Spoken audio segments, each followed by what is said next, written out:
What's going on there, guys? We back with another one, and we got to talk some Zion Williamson today, and we're going to look at what Kendrick Perkins has been saying about Zion Williamson to see if it's consistent, because some people trying to say Perk ain't been saying this, but Perk has been on the train about trading Zion Williamson at least for a few months now. But Zion Williamson has to meet VP of Basketball Operations for the New Orleans Pelicans at the Saints facility today. David Griffin and Zion supposed to meet now. We don't know if this is about the future or just a meeting to talk about professionalism or whatever it is, but they are going to meet today at the Saints facility. Also, we have to talk about Zion Williamson's contract. He only played, 29 games last year, so he did not meet the criteria to get a fully guaranteed deal. So that $194.3 million has come down drastically. Doesn't give the team any cap relief instantly, but if they waive him, they only have to pay a portion of it to him. You know what I'm saying? So Zion got a deal similar to a football player or like Jonathan Isaac and Joel Embiid's deal was. Before Joel signed that extension, he had to hit milestones, which he did. Jonathan Isaac didn't hit his milestones when he came back from his leg injury. So this isn't the first player that got this type of deal. But I just wanted to tell y'all about that before we go any further. Okay, so Kendrick Perkins has been on the train about trading Zion Williamson, and I got the receipts for Perk. Let's check it out. I said this last year that it was time for the Pelicans to move on from Zion Williamson. Okay, you can't trust them. Now here we are a year later, and guess what? The reason that the Pelicans are trying to move on from him is because of food and his off-the-court issues when it comes down to Zion and what's been transpiring over the last month. And when I bring up food, we talk about Zion Williamson and we talk about him being healthy. Well, part of his health, we talk about this all the time.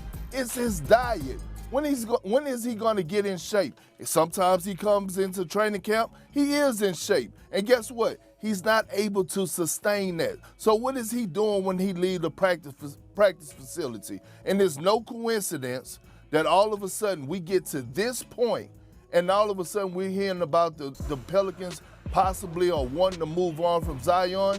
It's no coincidence. They've been on social media. We all have. We've been seeing all the reports and all the rumors and everything that's been going on for Zion and the NBA lifestyle that he couldn't adjust to or couldn't say no to. So if I'm the Pelicans with the young group of guys that I have in place, I have a nice coacher. I have a nice coach in Willie Green. I have a veteran in C.J. McCollum.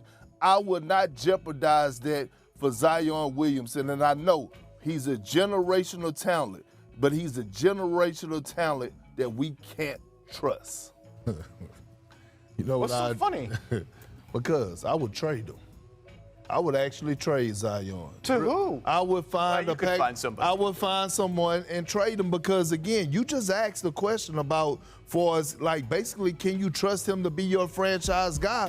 And since he came in the league, no, because you can't trust that he's going to be available on the floor. And so when I look at this situation, I'm like, okay, this is starting to be a trend. Like every single season, we like, oh, Zion and lost weight. Zion looks healthy. Then all of a sudden, this happens. If I'm the Pelicans, I have Brandon Ingram. I have C.J. McCollum. I have a bunch of young pieces that are over there playing extremely hard that has a bright future. I would actually consider trading him this offseason, to be honest with you. One of my group messages last night, and one of my good brothers, right? Yeah, one of my good brothers put in the group message that his 8-year-old son, my nephew, told him while they were watching the game, hey, Dad, that guy right there looked like he loves to eat McDonald's. Now, this 8-year-old kid probably don't know Zion Williamson from the Easter Bunny. But what he did witness was that he looked at the game and saw guys on the floor that were in shape, that were athletic, that were looking like they were supposed to look, and then you see Zion Williamson. So if he saw it, and we see the weight that he's put on, you damn right the organization sees it as well. And when you're dealing with a hamstring injury, okay, because I dealt with one, It doesn't take that damn long to come back. That's the first thing. The second thing is when you first get injured, two things are going to happen. First thing is they're going to tell you what's the plan, your recovery, your treatment, all that. The second thing that they're going to talk to you about is your nutrition, your diet. And if you're Zion Williamson, I'm pretty sure the organization probably told him time and time again, watch what you eat, make sure you go on a diet so that you can come back and you can recover faster and things of that nature. Well, they have no control over Zion once he leaves the practice facility. And so when I'm looking at Zion right now, that probably could have played last night, but he didn't want to play because he said he's mentally not there. The word trust comes into play. And if I'm in the front office of the New Orleans Pelicans, do I trust this guy to be my franchise player? Do I trust him that I could give him the keys to my car to drive it? And the answer is no. And guess what? If we would have asked a year and a half ago how many teams are out there that would trade for Zion Williamson, it probably would have been 25 to 30. Now it's probably only about 5, meaning that his value is decreasing. So if I'm the Pelicans and I'm going into this offseason, I'm actually looking to trade Zion Williams.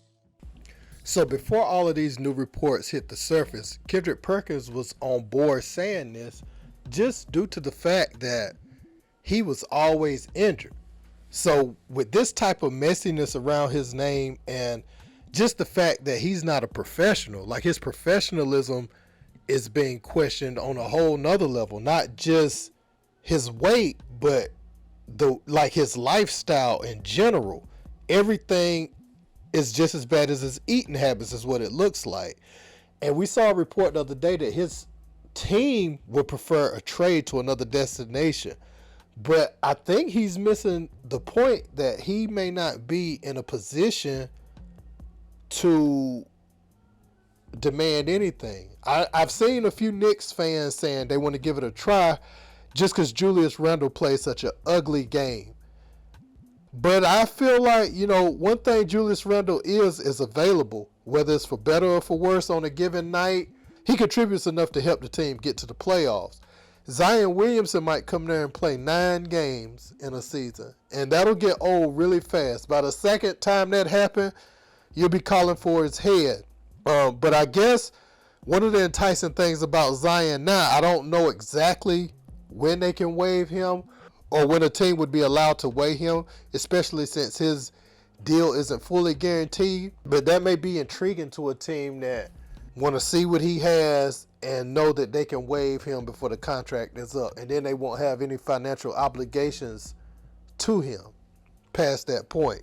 Yeah, I think Zion is a professional, man. I think he has dropped the ball on his NBA career, and I think it's coming to an end. I think people think he's just in a little trouble right now. I think the things that's been going on over the last 6-7 months with him and this new report with these 4 women coming out talking about, well, one of them's already confirmed he went to her baby shower, but the other 3 ladies that said they might be pregnant, and not even that, that's his personal business. That's been happening to a lot of people. I mean, Jason Caffey, a lot of these guys had a lot of kids that was in the league, but I think the way he's doing it now in social media era, you can see what he was texting. Hopefully, imagine if he sent that girl something bad about the organization or was talking about management or anything like that, and he knows she got that in her phone. Can you imagine how his heart is in his throat right now, just being scared of what she might leak?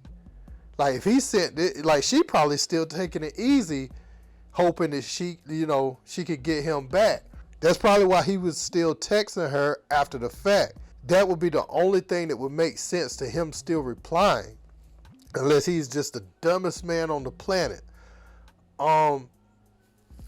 But yeah, man, Zion, if I'm any of these teams, I'm not taking Zion. I would let that be the New Orleans Pelicans' problem. They can waive him, do whatever they want, but I do not want him on my team at this point. Let me know what you guys think about this in the comments. Don't forget to like, share, and subscribe. Until next time, peace.